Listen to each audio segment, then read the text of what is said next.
السلام علیکم۔ آج ہم قرآن مجید کی ایک بہت خاص آیت پر بات کرنے جا رہے ہیں۔ وعلیکم السلام۔ جی، سورۃ البقرہ کی آیت 27۔ جی ہاں، اس میں الخاسرون یعنی جو اصل میں نقصان اٹھانے والے ہیں ان کا ذکر ہے۔ تو آج ہم جو تفسیر ہمارے سامنے ہے اس کی روشنی میں سمجھنے کی کوشش کریں گے۔ بالکل، کہ یہ کون لوگ ہیں اور ان کی نشانیاں کیا ہیں۔ ہاں، کہ اللہ کا عہد توڑنا، رشتے کاٹنا، زمین میں فساد پھیلانا، ان سب کا کیا مطلب ہے اس تفسیر کے مطابق؟ چلیں شروع کرتے ہیں۔ دیکھیے، سب سے پہلی بات جو تفسیر میں آتی ہے وہ ہے عہد اللہ، یعنی اللہ کا عہد جسے یہ لوگ توڑ دیتے ہیں۔ اچھا، اب یہ عہد کون سا ہے؟ تفسیر میں دو اہم امکانات بتائے گئے ہیں۔ ایک تو شاید وہ عہد جو اہل کتاب سے تورات میں لیا گیا تھا کہ وہ آنے والے نبی یعنی محمد صلی اللہ علیہ وسلم پر ایمان لائیں گے۔ جی بالکل، اور دوسری رائے یہ ہے کہ اس سے مراد شاید وہ عہد الست ہے جو ازل میں تمام انسانی روحوں سے لیا گیا تھا، اللہ کی ربوبیت کا اقرار۔ یعنی یہ دونوں ہی بہت بنیادی عہد ہیں۔ اور پھر لفظ استعمال ہوا ہے نقض، یعنی عہد کو توڑنا۔ اس کی وضاحت بھی کافی دلچسپ لگی مجھے۔ ہاں، وہ اہم ہے۔ نقص کا اصل لغوی معنی بتایا گیا ہے کہ جیسے کوئی رسی مضبوطی سے بٹی ہوئی ہو نا، اچھا، اس کے بل کھول دینا۔ یعنی کوئی چیز جو پہلے سے مضبوط تھی اسے کمزور کر دینا یا کھول دینا۔ بالکل، اور آیت کہتی ہے من بعد میثاقہ، یعنی اسے پختہ کرنے کے بعد توڑا گیا۔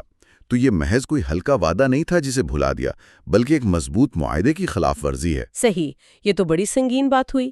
اچھا، پھر اگلا عمل کیا بتایا گیا ہے ان لوگوں کا؟ یقطعون ما امر اللہ بہ ان یوصل، یعنی وہ چیزیں کاٹتے ہیں جنہیں اللہ نے جوڑنے کا حکم دیا ہے۔ اچھا، تو اس سے کیا مراد ہے؟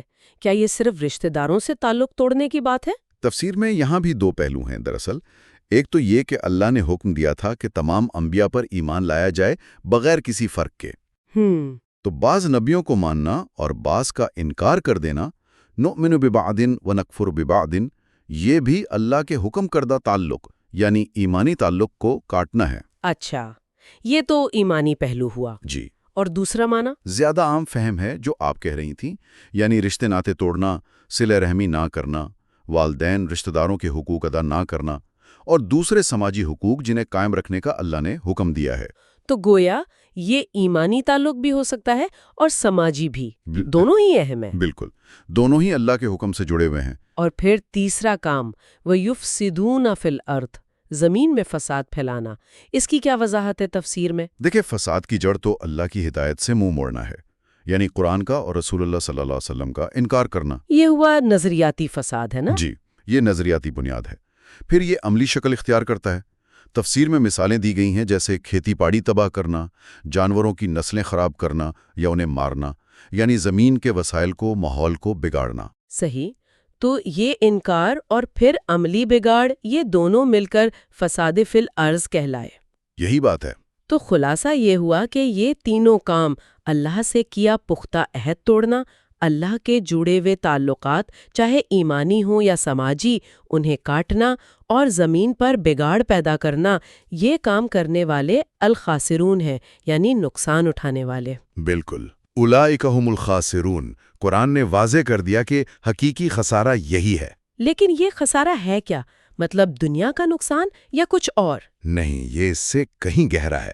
تفسیر کہتی ہے کہ انہوں نے اصل میں ایک بہت برا سودا کیا۔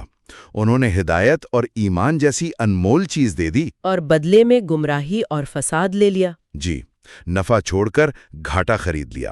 یہ اخروی ابدی خسارہ ہے، دنیا کے نفع نقصان سے بہت آگے کی بات ہے۔ تو یہ بہت واضح تصویر بنتی ہے اس تفسیر سے۔ ایک عمل دوسرے کی طرف لے جاتا ہے، عہد ٹوٹتا ہے تو تعلقات کٹتے ہیں، اور پھر زمین پر فساد پھیلتا ہے۔ بالکل، ایک تسلسل ہے۔ اور دیکھیں، تفسیر اس بات کو کہاں لا کر جوڑتی ہے؟ انسان کی اپنی حقیقت سے۔